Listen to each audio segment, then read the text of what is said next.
Uttar Pradesh police constable परीक्षा। ये exam date 17 फरवरी 2024 का है, शिफ्ट 1 का है। क्वेश्चन नंबर 1 है इसमें, निम्नलिखित में से किस विकल्प में सभी शब्द तत्सम हैं? इसमें ऑप्शन बी सही है। नव्य स्वर्णकार, ये दोनों तत्सम हैं। नव्य स्वर्णकार तत्सम शब्द है, इसका तद्भव क्रमशः नया और सुनार होता है। और भी तद्भव तत्सम है कुछ। गधा का तत्सम गर्दभ होता है। पलंग का पर्यंक होता है। डंडा का दंड होता है। नाक का नासिका होता है। कुम्हार का कुंभकार होता है। क्वेश्चन नंबर 2 देखते हैं। नलिन और राजीव शब्द निम्नलिखित में से किस शब्द के पर्यायवाची हैं? इसमें ऑप्शन डी सही है। नलिन और राजीव कमल के पर्यायवाची शब्द हैं। नलिन और राजीव कमल का पर्यायवाची शब्द है। अंबर आकाश का पर्यायवाची शब्द है। पंकज नीरज पुंडरीक उत्पल कोकनद तोयज आदि कमल के अन्य पर्यायवाची शब्द हैं। क्वेश्चन नंबर 3, पूर्व और उत्तर के बीच की दिशा, इस वाक्यांश के लिए एक शब्द निम्नलिखित में से कौन सा है? हिंदी में कुछ दिशा के भी क्वेश्चन आते हैं। इसमें ऑप्शन ए सही है, ईशान है। पूर्व और उत्तर के बीच की दिशा को ईशान कहते हैं।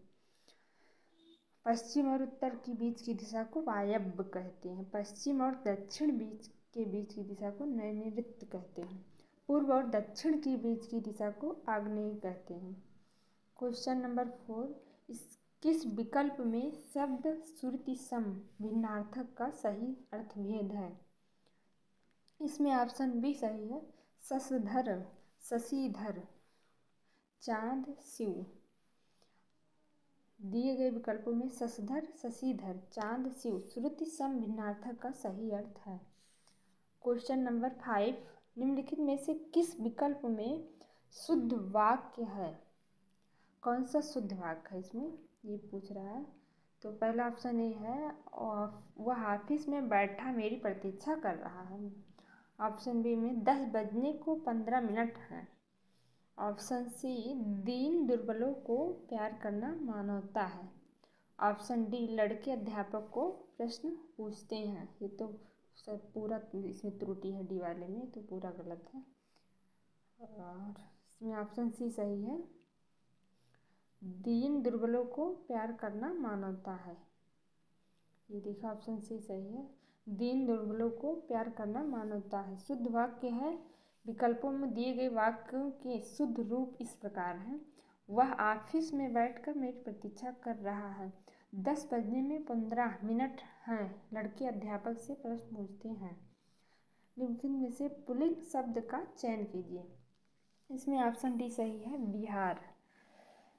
जिन शब्दों से पुरुष जाति का बोध होता है उन्हें पुल्लिंग तथा जिन शब्दों से स्त्री जाति का बोध होता है स्त्रीलिंग शब्द कहते हैं। दिए गए विकल्पों में से बिहार शब्द पुल्लिंग है। शेष शब्द पराधीनता, मुद्रिका और अजवायन स्त्रीलिंग शब्द हैं। क्वेश्चन नंबर 7, निम्नलिखित में से किस शब्द का प्रयोग एक वचन में होता है? इसमें ऑप्शन सी है, सोना का प्रयोग एक वचन में होता है। द्रव्यवाचक संज्ञा है सोना। सोना एक द्रव्यवाचक संज्ञा है तथा भाववाचक संज्ञा शब्द का प्रयोग सदैव एक वचन में ही होता है। कुछ शब्द सदैव बहुवचन के रूप में ही प्रयोग किए जाते हैं, जैसे प्राण, दर्शन, हस्ताक्षर, आंसू, दाम, अक्षत आदि हैं। क्वेश्चन नंबर 8 है, हे ईश्वर दया करो, रेखांकित शब्द में कौन सा कारक है? इसमें ऑप्शन ए सही है, संबोधन कारक है, क्योंकि देखिए संबोधन का चिन्ह भी लगा है, इसलिए संबोधन कारक होगा। यह ईश्वर दया करो रेखांकित शब्द में संबोधन कारक का प्रयोग है। संज्ञा या सर्वनाम का वाक्य के अन्य पदों से जो संबंध होता है उससे कारक कहते हैं। हिंदी में कारकों की संख्या 8 होती है। कारक कितने प्रकार के होते हैं? कारक 8 प्रकार के होते हैं। संप्रदान कारक चिन्ह को के लिए, कर्म का कारक चिन्ह को तथा करण का कारक चिन्ह से है के द्वारा होता है। क्वेश्चन नंबर 9, निम्नलिखित में से तद्भव शब्द कौन सा है? इसमें ऑप्शन डी सही है, काज। तद्भव शब्द काज है। संस्कृत से आए मूल शब्दों को तत्सम तथा हिंदी भाषा के आधार पर बने शब्दों को तद्भव शब्द कहते हैं। काज तद्भव शब्द है जिसका तत्सम कार्य होगा। क्वेश्चन नंबर 10, अभिभाषण शब्द में कौन सा उपसर्ग है? अभिभाषण में शब्द में कौन सा उपसर्ग है?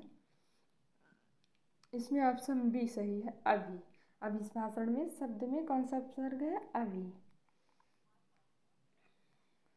जो शब्दांश शब्दों के आदि में जोड़कर उनके अर्थ में कुछ विशेषता लाते हैं उपसर्ग कहलाते हैं। अभिभाषण शब्द में अभि उपसर्ग का प्रयोग हुआ है। अभि शब्द बने अन्य शब्द अभियान, अभिनय, अभिमुख आदि हैं।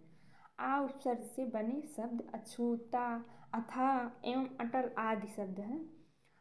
क्वेश्चन नंबर 11, रक्त रंजित शब्द में कौन सा समास है? इसमें ऑप्शन ए सही है, रक्त रंजित में तत्पुरुष समास है। रक्त रंजित में तत्पुरुष समास है जिस समास में बाद का या उत्तर पद प्रधान होता है तथा दोनों पदों के बीच का कारक चिन्ह लुप्त हो जाता है उसे तत्पुरुष समास कहते हैं। समास के मुख्यतः 6 भेद होते हैं। अव्ययीभाव समास, तत्पुरुष समास, कर्मधारय समास, द्विगु समास, द्वंद्व समास, बहुव्रीहि समास। क्वेश्चन नंबर 12, क्यों, कब, कौन सी सर्वनाम के उदाहरण है? ये प्रश्नवाचक सर्वनाम है, ऑप्शन सी सही है इसमें। संज्ञा के स्थान पर प्रयुक्त होने वाले शब्दों को सर्वनाम कहते हैं। क्यों, कब, कौन प्रश्नवाचक सर्वनाम के उदाहरण हैं। प्रश्न करने के लिए प्रयुक्त होने वाले सर्वनाम शब्दों को प्रश्नवाचक सर्वनाम कहा जाता है। सर्वनाम के 6 भेद होते हैं। पुरुषवाचक सर्वनाम, इसका उदाहरण मैं, तुम हो गया। और निश्चयवाचक सर्वनाम यह वह उदाहरण है, इसका उदाहरण यह वह। अनिश्चय सर्वनाम कोई कुछ, इसका उदाहरण है कोई कुछ। संबंधवाचक सर्वनाम, इसका उदाहरण होगा जो सो, जिसमें जिस शब्द में जो सो प्रयोग हो वो संबंधवाचक सर्वनाम होता है। प्रश्नवाचक सर्वनाम कौन क्या, मतलब जिस शब्द के बीच में मतलब कौन क्या लगा रहता है, क्यों, ये सब जो है प्रश्नवाचक सर्वनाम होता है। निजवाचक सर्वनाम जिसमें आप, अपने होता है वो निजवाचक सर्वनाम होता है।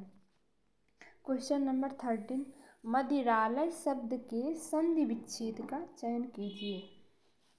इसमें ऑप्शन डी सही है, मदिरा धन आलय होगा। मदिरालय का संधि विच्छेद मदिरा धन आलय है। यह दीर्घ संधि का उदाहरण है। 2 स्वरों के मिल से जो विकार या रूप परिवर्तन होता है उसे स्वर संधि कहते हैं। कालांतर, कालांतर का संधि विच्छेद होता है काल धन अंतर, कालांतर। हिमालय का हिम धन आलय, पुस्तकालय का पुस्तक धन आलय, भोजनालय का भोजन धन आलय होता है, भोजनालय हो जाएगा। अवतरण चिन्ह को और किस नाम से जाना जाता है? इसमें ऑप्शन डी सही है, अवतरण चिन्ह को उद्धरण चिन्ह के नाम से भी जाना जाता है। निर्देशक चिन्ह देख लीजिए आप लोग, चिन्ह निर्देशक चिन्ह, कोष्टक चिन्ह, योजक चिन्ह, अवतरण चिन्ह, अर्धविराम चिन्ह, ये देख लीजिएगा आप लोग ध्यान से, जिससे आपकी बार आए पेपर में तो छूटने ना पाए। क्वेश्चन नंबर 15, सत सही शब्द में किस प्रकार के संख्या बोधक विशेषण का प्रयोग है? इसमें ऑप्शन बी सही, समुच्चय बोधक विशेषण। सतसई शब्द में संख्या बोधक विशेषण, समुच्चय बोधक विशेषण का प्रयोग किया गया है। जिन शब्दों से संज्ञा अथवा सर्वनाम शब्दों की विशेषता, गुण, दोष, संख्या, परिणाम आदि का पता चलता है उसे विशेषण कहते हैं। गणनावाचक विशेषण 1, 2, 10, 20 इसके उदाहरण हैं। आवृत्तिवाचक विशेषण दुगुना, तिगुना, चौगुना, ये सब मतलब उदाहरण होते हैं आवृत्तिवाचक विशेषण में। क्वेश्चन नंबर 16, राधा ने पायल से चिट्ठी लिखवाई, इस वाक्य में कौन सी क्रिया है? राधा ने पायल से चिट्ठी लिखवाई, इस वाक्य में कौन सी क्रिया है पूछ रहा है। इसमें ऑप्शन से ए सही है, प्रेरणार्थक क्रिया है। राधा ने पायल से चिट्ठी लिखवाई वाक्य में प्रेरणार्थक क्रिया है वह क्रिया जिससे यह पता चलता है कि कर्ता किसी काम को स्वयं न कर किसी अन्य व्यक्ति को उस काम को करने के लिए प्रेरित करता है, प्रेरणार्थक क्रिया कहलाती है। क्वेश्चन नंबर 17, चिल्लाहट में कौन सा प्रत्यय है? इसमें ऑप्शन ए सही है, आहट। चिल्लाहट प्रत्यय मतलब पीछे जो मतलब वो लगा होता है प्रत्यय वही होता है, और उपसर्ग मीन्स आगे का मतलब जो आगे उपसर्ग लगता है। चिल्लाहट में आहट आहट प्रत्यय है। ऐसे शब्द जो अन्य शब्दों के अंत में जुड़कर शब्द के अर्थ में परिवर्तन कर देते हैं प्रत्यय कहलाते हैं। आहट प्रत्यय वाले अन्य शब्द गर्माहट, कड़वाहट, घबराहट आदि हैं। क्वेश्चन नंबर 18, राम अभी सोएगा, इस वाक्य में कौन सा वाच्य होगा पूछ रहा है। इसमें ऑप्शन बी सही है, कृत्यवाच्य। राम अभी सोएगा, अभी सोया नहीं है, सोएगा, तो इसलिए कृत्यवाच्य होगा। क्रिया के जिस रूप में कर्ता प्रधान हो उसे कृत्यवाच्य कहते हैं। Question number 19,